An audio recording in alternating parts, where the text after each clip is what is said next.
श्री शिवाय नमस्तुभ्यम। स्वागत है आपका शिव पुराण श्री रुद्र संहिता पंचम खंड 20वें अध्याय में। शिवगणों का असुरों से युद्ध। व्यास जी बोले, हे संत कुमार जी, असुर राज जलंधर के राहु नामक दूत का क्या हुआ? जब भगवान शिव ने राहु को अभय दान दे दिया, फिर राहु कैलाश पर्वत से कहाँ गया और उसने क्या किया, इस विषय में मुझे बताइए। महर्षि व्यास के इन वचनों को सुनकर संत कुमार जी बोले, हे महर्षि, जब राहु नामक दूत को शिवजी ने उस पुरुष के हाथों से मुक्त करा दिया, तब राहु वहां से तुरंत भागकर अपने स्वामी दैत्यराज जलंधर के पास गया और वहां उसने अपने स्वामी को सभी बातें बता दी जो वहां हुई थी। उन सारी बातों को जानकर असुर राज जलंधर का क्रोध 7वें आसमान पर चढ़ गया। जलंधर ने अपने सेनापति और अन्य अधिकारियों को बुलाकर अपनी दैत्य सेना को युद्ध के लिए तैयार होने की आज्ञा प्रदान की। अपने स्वामी की आज्ञा पाकर कालनेमी, शुंभ निशुंभ आदि महावीर पराक्रमी दैत्य युद्ध के लिए तैयारी करने लगे। जलंधर की विशाल चतुरंगिनी दैत्य सेना भगवान शिव से युद्ध करने के लिए निकल पड़ी। उस सेना के साथ ही दैत्य गुरु शुक्राचार्य और राहु भी थे। इधर जब देवताओं को ज्ञात हुआ कि जलंधर अपनी सेना को साथ लेकर भगवान शिव से युद्ध करने के लिए निकल पड़ा है, तो देवराज इंद्र शिवजी को अवगत कराने के लिए कैलाश पर्वत पर पहुंच गए और वहां उन्होंने त्रिलोकीनाथ भगवान शिव को सारी बातें बता दी। इंद्र ने भगवान विष्णु के विषय में भी उन्हें बताया कि भगवान विष्णु भी अपनी पत्नी देवी लक्ष्मी के साथ असुर राज जलंधर के वश में हैं और उसके घर में निवास करते हैं। इसी कारण हम सब देवता विवश हैं। हमें न चाहते हुए भी जलंधर के अधीन होना पड़ा है। भगवान, आप भक्त वत्सल हैं। आप अपने भक्तों की रक्षा कर हमें जलंधर से मुक्त दिलाइए। उसे मारकर हमारे प्राणों की रक्षा कीजिए। सारी बातें ज्ञात हो जाने पर भगवान शिव ने सर्वप्रथम भगवान श्री हरि विष्णु का स्मरण किया। प्रभु के स्मरण करते ही विष्णु जी वहां तुरंत प्रकट हो गए। उन्हें देखकर शिव जी ने उनसे पूछा, हे विष्णु, तुम्हें मैंने दैत्येंद्र जलंधर का वध करने के लिए भेजा था, पर तुमने उसका वध क्यों नहीं किया? आप उसके घर में क्यों निवास कर रहे हैं?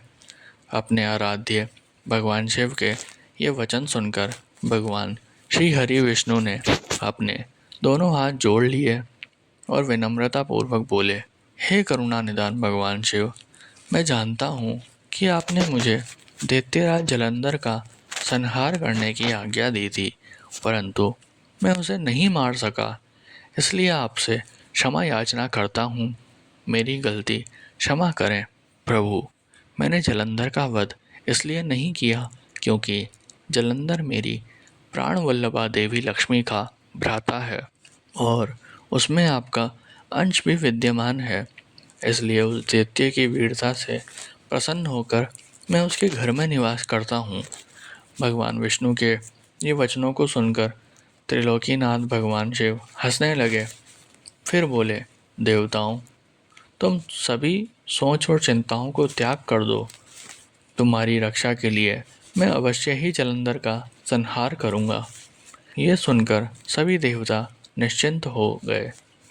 इसी समय जलंधर अपनी विशाल सेना साथ लेकर कैलाश पर्वत के निकट पहुंच गया। उसने कैलाश पर्वत को चारों ओर से घेर लिया। उस समय बड़ा कोलाहल होने लगा। ये शोर सुनकर भगवान शिव को क्रोध आ गया। तब उन्होंने अपने गणों को आज्ञा दी कि वे जाकर राक्षसों से युद्ध करें। अपने आराध्य भगवान शिव की आज्ञा पाकर उनके गण युद्ध करने चले गए। शिवगणों और जलंधर की दैत्य सेना में बड़ा भीषण युद्ध होने लगा। शिवगण बड़ी वीरता से दैत्यों से भिड़ गए। उन्होंने कई दैत्यों को पल भर में ही मौत के घाट उतार दिया। और सैकड़ों को घायल कर दिया। परंतु दैत्य गुरु शुक्राचार्य अपनी मृत संजीवनी विद्या से सभी मृत दानवों को पुनः जीवन दान दे रहे थे और वे उठकर पुनः युद्ध करने लगते थे। जब दैत्य सेना किसी भी प्रकार कम होने का नाम ही नहीं ले रही थी, तब शिवगण व्याकुल होने लगे। तब शिवगणों ने भगवान शिव के पास जाकर उन्हें इसकी सूचना दी। जब शिवजी को यह बात ज्ञात हुई कि यह सब शुक्राचार्य कर रहे हैं, तो वे क्रोधित हो उठे। उस समय भगवान शिव के मुख से एक भयंकर ज्वाला कृत्या के रूप में प्रकट हुई। उसका रूप अत्यंत रौद्र और भयानक था।